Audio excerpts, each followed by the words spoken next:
Allez, on se retrouve pour une série de vidéos qui va consister à vous lancer quelques petits défis. Je jubile d'avance de ce petit exercice auquel je me prête volontiers. Donc, quand tu vois la miniature, tu essaies de répondre avant d'aller sur la vidéo. T'auras totalement le droit de prendre une feuille de brouillon, mais je veux pas de calculatrice.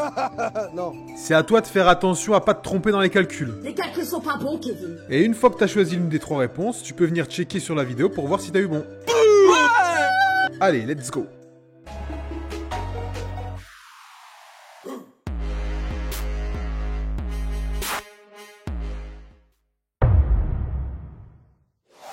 En fait, ici, tout repose sur deux choses. Déjà, racine carrée de A peut s'écrire A à la puissance 1/2.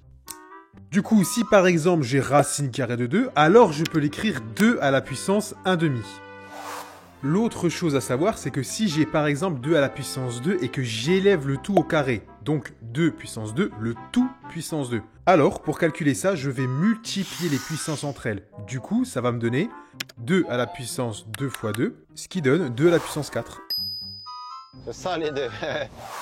Donc là, en fait, il faut juste être organisé. On va commencer à utiliser la première astuce, qui est de réécrire les racines carrées sous forme de puissance 1/2. Je commence par réécrire racine carrée de 2 sous la forme 2 puissance 1/2, puis je réécris la puissance de 3.